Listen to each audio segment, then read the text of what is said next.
more of my life hacks, ways that I run my life to be super efficient and to never make excuses about getting the results I want and making sure that I'm staying very adherent to my own balance. So, one of the things that is super important is keeping your body in motion. I mean, this seems fairly intuitive, and I know my hair's a little crazy. I just got out of bed, finished a workout, had a beautiful swim this morning, and now I'm just going to start training. Obviously, I don't have a gym here at the top of this mountain. Oh, beautiful little hummingbird just coming to say hi there.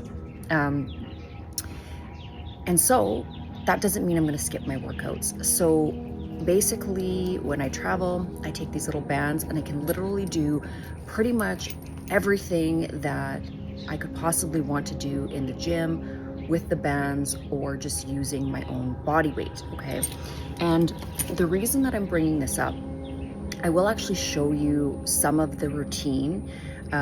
Alex and I, a good friend of mine, Alex is here, and we're gonna do some meal prep tips. We're gonna go into total body health. And I really subscribe to these things, not because I need to look a certain way, more so that I want to feel a certain way. Your body is like a machine, and the way that you train it and teach it really dictates the output that you're going to see. And for me, the output I want to see as an entrepreneur is really quick brain speed. I want to be able to tackle problems. I don't want to be able to be overwhelmed. I want to keep a very calm emotional equilibrium. And part of exercise and really oxygenating my blood, making sure that I'm getting motion in my day, helps my mental health. So again, this isn't necessarily a superficial thing. For me, it is 100% about that body-mind connection. And this is as well where I think a lot of people get lost. They get a little bit stuck of, I've got to have the perfect abs, or I have to look a certain way. And they're doing the gym maybe for less conscious reasons. And for me, the exercise is part of my daily gift to myself, because I know when I feel good, I'm going to be, really connected to everybody around me. I'm able to handle all of the things that life throws at me, and I do feel better. So, there is a byproduct, obviously, of, training and working out. You're going to look better, but that's not the reason that I'm doing it. And I think that's really spinning it back to mental health, where you don't want to get into this situation where it's 100% superficial and you're constantly trying to look like something in a magazine, and then you're getting frustrated. If you're tackling your workout for the right reasons, just to feel healthy and vital and being a really integral part of planet Earth, then it's a great reason to keep your body in shape and keep yourself feeling healthy.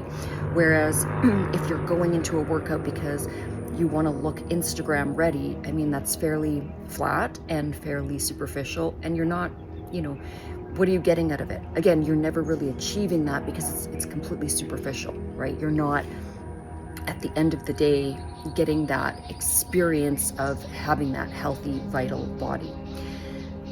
The other thing that I want to talk about in terms of training and utilizing your body, a lot of what I do in terms of my daily workout is actually working with my body. This means cleaning my house, organizing my house, actually getting involved in lifting and moving things out in my outside world. And I make a real concerted effort to do things with my body, to enjoy the fact that I can lift things, that,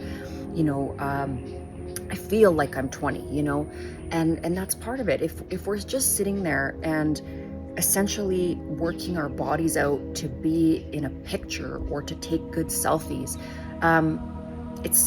you're not going to feel vital. You're not going to actually feel a lot of happiness from that cause and effect or that mental construct you've created.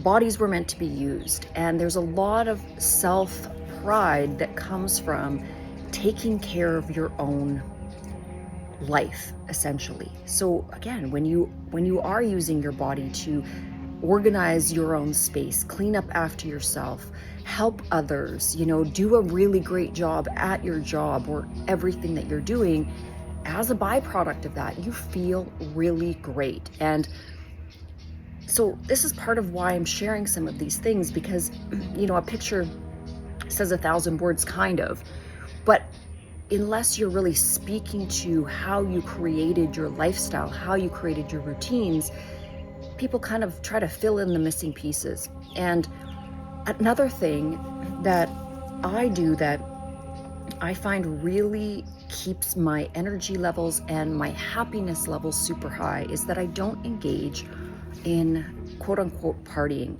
How can I explain this? I love to go out and have fun. I love to dance. I love to immerse myself in every age group of people. I love young people. I love old people. I love people that are in their 90s. I love interacting with human beings. But I don't like getting my brain all messed up and jettisoning myself out of my consciousness so that I am unaware and basically forcing myself into a kind of environment that's actually or would be quite scary if I wasn't on some sort of wacky drug. So I use that knowledge and that intelligence to dictate how I feel, the energy of how I feel when I go into certain places. So let's take this back to like going to the club, okay? Again, I love to dance, but when I go into a nightclub where there's a ton of people that are super intoxicated and really kind of almost out of their mind on whatever drug is out there, I feel highly uncomfortable. I actually feel a really weird energy. So for me, I cannot relax. I can't truly have fun. And I feel like it's a little bit sad that in our modern day, we've gone away from, the barn parties and the parties that used to go on 60, 70 years ago, where grandma, the little ones, everybody used to get together and dance and have a beautiful time and make music.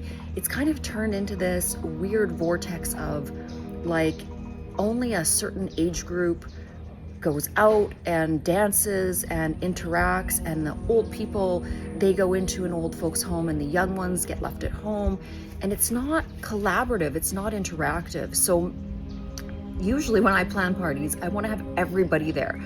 I want to have everybody enjoying. And what this does is it sets a balance point, okay, in terms of how we move through that moment and those energies, because you still have to take care of the little ones, so you can't get too crazy.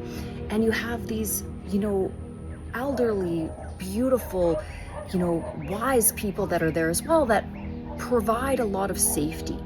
And that's why I think we really need to rethink how we celebrate, how we, express that beautiful human energy of, of loving life, of dancing, of that celebratory energy. And what I think is missing for a lot of young people is that, they do have this energy, they do want to get out and be a part of something beautiful, but we end up having these arenas or these outlets for this celebratory energy that are actually super toxic. They're derived around profit, they're derived around, push as many drinks as we can, whether it's like a rave or something like that. Yet there can be a certain type of energy, but I would challenge you to go to any of those environments completely sober, and I think you would have a completely different experience. I think you would actually feel quite overwhelmed and quite scared of the energy output of that collective grouping. So I'm gonna get to the rest of my day. Definitely have some friends and family coming down. We're going to go out, we're going to dance, we're going to do some salsa, but all age groups are going to be involved. It's going to be a beautiful time. And again, we're never going to leave those wonderful older people at home. We're going to take them with us, and anywhere we go and anything that we're going to be doing, 100% the young people could join us. Okay, I'm going to wrap this up and have a beautiful rest of your day.